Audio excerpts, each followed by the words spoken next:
Heure de culture française, Fernand Braudel, première diffusion sur la chaîne nationale le 11 juin 1959. Dire que nous sommes devant une crise de l'histoire, c'est ne rien dire. Tout au plus, c'est répéter ce que d'autres historiens ont dit bien avant nous. Mais un peintre, un physicien dirait, eux aussi, qu'il y a aujourd'hui crise de la peinture, crise de la physique. Ils parleraient même de révolution. En vérité, toutes les spéculations intellectuelles changent et doivent changer. C'est une loi sans exception.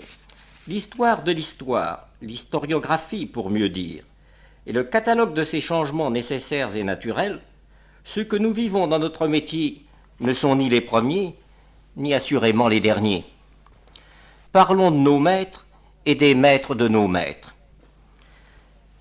Bien entendu, ne remontons pas trop au-delà du présent XXe siècle. Bien entendu, restons en France. Notre pays, à lui seul, est un observatoire excellent, suffisant. Comme ailleurs, l'histoire s'y est fabriquée de façon très diverse.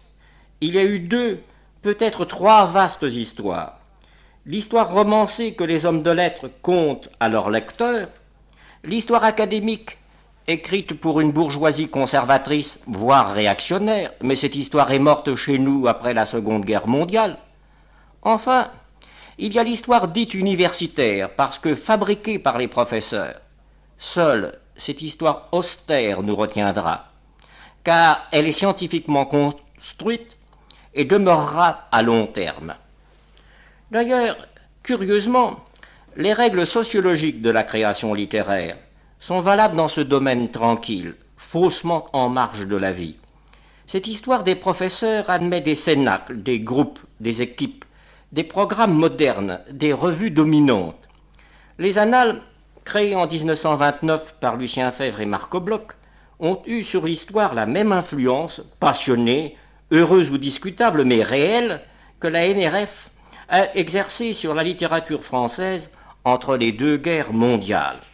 Ainsi, pour parler de l'histoire, il suffira de mettre en cause les annales créées en 1929, puis en remontant la revue de synthèse de Henri Bert lancée en 1900, enfin la revue historique d'un quart de siècle plus âgé qui sortit son premier numéro en 1876. Ce sont les trois pôles successifs puis simultanés de l'historiographie française. La revue historique, fondée par Gabriel Monod en 1876, est née au lendemain de la défaite de 1870-71. Elle s'est efforcée dès ses premiers pas, et c'est son immense mérite d'arracher l'histoire aux passions politiques ou intellectuelles. Et son œuvre est ici salutaire, méthodique, faire la guerre aux synthèses hâtives et abusives, pourchasser la philosophie de l'histoire, établir les règles précises de la probité scientifique, n'affirmer que ce qui est sûr, déclarer ses sources, publier documents et preuves de façon impeccable, ces règles sont et restent les règles d'or de notre métier. Mais le problème est de savoir ce que l'on fera ou non de ces outils précis, méticuleusement vérifiés. L'histoire est une chose, l'érudition en est une autre. Ajoutez que les historiens, rédacteurs ou lecteurs de la revue historique, s'intéressent exclusivement à l'histoire politique ou à celle des institutions. Ils aiment trop les grands hommes et les très grands événements. La revue de synthèse historique est fondée en 1900 par le très cher Henri Bert. Elle est d'une certaine façon fondée contre la revue historique. Celle-ci s'occupant de détails, celle-là se propose de favoriser, avec précaution mais fermeté, les synthèses, les rapprochements, les vues d'ensemble. Henri Bert a en vue l'unité des divers domaines de l'histoire, car l'histoire en 1900 est une série de compartiments, de jardins plus ou moins bien entretenus. Chaque jardin a ses plantes, ses habitudes, son climat, ses murs. Henri Bert s'obstine à réunir les jardins, à reconstituer le domaine divers et un de l'histoire, et même à rendre visite aux diverses sciences sociales et voisines, dont l'essor révolutionnaire commence alors. Dans la célèbre controverse de François Simian, le sociologue économiste, et de Charles Seignobos, l'historien historisant, la revue de synthèse est pour le sociologue. Elle est contre l'historien d'étroite obédience. C'est à Strasbourg, en 1929, que Marc Bloch et Lucien Febvre ont fondé les Annales, la revue la plus batailleuse que le monde des historiens ait jamais connue. Elle dure encore et entre présentement dans sa 30e année. Elle a suscité beaucoup de controverses, de passions, beaucoup d'incompréhension aussi. À ce jeu, son originalité aura rarement été comprise. On a dit qu'elles étaient une chapelle, une école, formule vide, assez sotte. Elles furent en fait un mouvement, elles restent un mouvement. Henri Bert voulait l'unité des secteurs propres à l'histoire. Les Annales réclament l'unité des sciences de l'homme. Au bénéfice de l'histoire, elles sont un des impérialismes alors si fréquents dans le vaste champ des sciences de l'homme. En tout cas, il ne s'agit plus, cette fois, de ramener au bercail des historiens dispersés, égarés, peu disciplinés, et qu'Henri Bert s'efforçait de rameuter de sa voix calme, persuasive et trop bienveillante. Il s'agit d'aller sur les chantiers des sciences sociales pour s'y instruire, s'y enrichir, puis en revenir après avoir renversé quelques barrières. Rien de mieux, disaient Marc Bloch et Lucien Febvre en 1929. Oui, rien de mieux. Si chacun pratiquait une spécialisation légitime, cultivait laborieusement son propre jardin, s'efforçait néanmoins de suivre l'œuvre du voisin, mais les murs sont si hauts que bien souvent ils bouchent la vue. Ils s'employèrent donc à les renverser, à les démanteler. À cette œuvre, ils apportèrent tout leur talent, impétueux, méthodique, convaincant, immense, car ils furent non seulement les plus grands historiens de leur temps, nul ne peut le contester aujourd'hui, mais d'admirables écrivains, de redoutables polémistes. Demain, une histoire vraie de la pensée française les mettra, j'en suis sûr, très haut, aux côtés d'un Bergson, d'un Paul Valéry, d'un Paul Langevin, leur ami. Au-delà de 1944, Lucien Febvre allait continuer seul le combat. Seul, puisque, un matin de juin 1944, Marc Bloch avait été fusillé près de Lyon par la Gestapo. Donc seul, blessé au cœur, mais vaillant. J'ai bien connu ces dernières années de Lucien Febvre, j'ai vécu alors dans son amitié exigeante, et secondé ses efforts à la fois pour continuer, achever, ouvrir sur l'avenir l'œuvre commune, à laquelle il aura consacré, sans hésiter, les derniers labeurs d'une vie longue, glorieuse et active. Mais il ne fut pas question pour lui, au cours de ses efforts patients, de rester sur les positions conquises, de répéter les leçons anciennes, celles mêmes qu'il avait données. Il n'est pas aisé de signaler ces derniers pas, car ils déplacent à nouveau l'ensemble des problèmes flexibles et inquiets de la science historique. L'histoire se voulait synthèse de toutes les sciences sociales, mais cette synthèse se situait dans le passé des hommes. Elle restait au pays des ombres. Or justement, Lucien Febvre, au soir de sa vie, a eu le sentiment très vif, aigu, que l'histoire était aussi l'étude du temps présent, de ces paysages ensoleillés.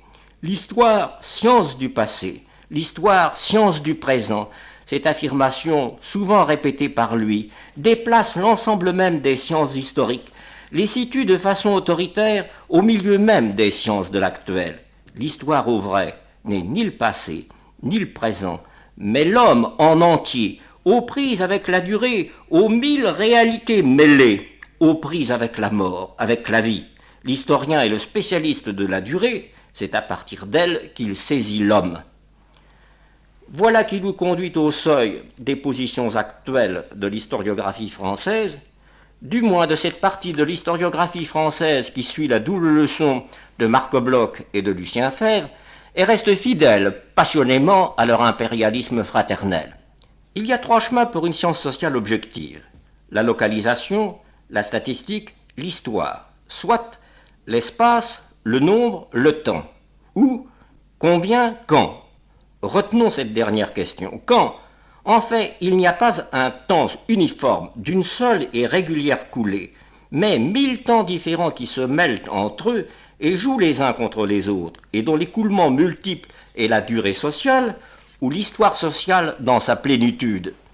Le temps bref est celui de notre vie au jour le jour, c'est le temps dramatique de l'histoire traditionnelle. Nous sommes le 21 juillet 1858. Cavour, à Plombières, rencontre Napoléon III. Mais à quoi bon continuer le récit? L'histoire traditionnelle, c'est une série de journées, de temps courts, de temps individuels, mises abusivement bout à bout avec un peu d'imagination et quelques coups de pouce.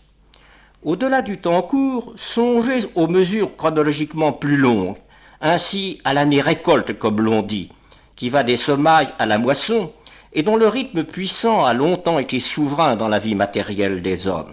Des crises, ou mieux des cycles économiques, réclament pour s'accomplir dans leur phase d'ascension et leur reflux de 5 à 10 ans. Des cycles économiques plus longs, dits interdécennaux, dépassent la décade, atteignent le quart ou le tiers de siècle. Enfin, il y a les tendances séculaires des économistes. Il y a même des durées millénaires, toujours en cause chaque fois qu'il s'agit des permanences des civilisations. Rome, la double Rome, vit toujours en nous, malgré nos prétentions, nos fuites ou nos abandons. En fait, tous ces mouvements s'additionnent, se composent, se portent même l'un l'autre, comme le disait François Simian. La marée ne porte-t-elle pas sur son propre mouvement le mouvement des vagues?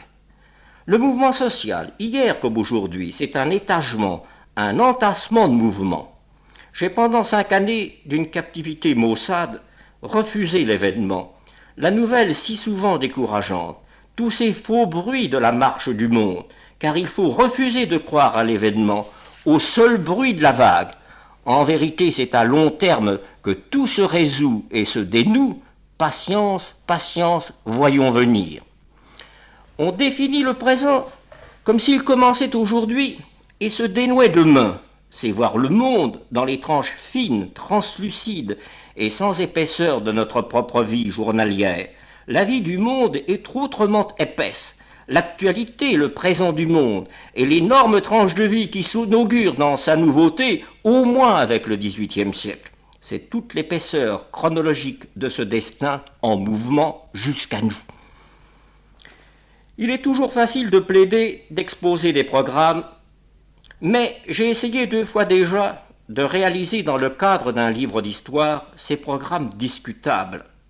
Un peintre qui ne peindrait jamais, qu'en penseriez-vous, même s'il parlait fort bien de l'art de peindre? Cependant, je ne suis pas sûr que mes toiles vous convaincront. J'ai essayé il y a 10 ans dans un gros livre, La Méditerranée et le monde méditerranéen à l'époque de Philippe II, d'écrire qu'il y avait à la base du destin de la mer intérieure une histoire immobile, ou peu s'en faut, en tout cas sans fin répétée, et donc visible aujourd'hui encore, une histoire hors des mesures habituelles du temps. Ainsi, des pays pauvres du Frioul descendent vers Venise les Furlani à la recherche d'embauche, ce qui est vrai au temps du Titien, lui-même Furlano do Cadore. Et vrai aujourd'hui encore, le garçon qui vous sert dans un restaurant de Venise, il y a toutes les chances du monde qu'il soit Furlano. Et plus encore ces paysans endimanchés que le vino soave rend gai et qui chantent dans la ville pour leur seul plaisir à toutes les heures du jour et même de la nuit. Je suis en train d'achever un second livre, cette fois sur la vie matérielle, l'économie et le capitalisme du XIVe au XVIIIe siècle. Ce sont là 3 plans de la vie des hommes. Au bas, la vie matérielle. Au-dessus, la vie économique avec ses organisations. Au sommet, le capitalisme avec ses prouesses et ses agilités. Mais cet univers révolu, dont nous sommes chronologiquement si proches, et en fait si éloignés, cet univers ne se comprend que par rapport au nôtre. Il n'a ni les mêmes contraintes, ni les mêmes fissures, ni les mêmes régularités. Y voyager, c'est gagner une planète différente de la nôtre. Mais, et c'est par là que je conclurai, ce monde s'illumine à la lumière du nôtre. Il juge, il éclaire le nôtre par contre-coup. Croyez-moi, l'histoire nouvelle, élastique comme une balle d'enfant à peine lancée, rebondit toujours vers le temps présent. Heure de culture française, Fernand Braudel, première diffusion sur la chaîne nationale le 11 juin 1959.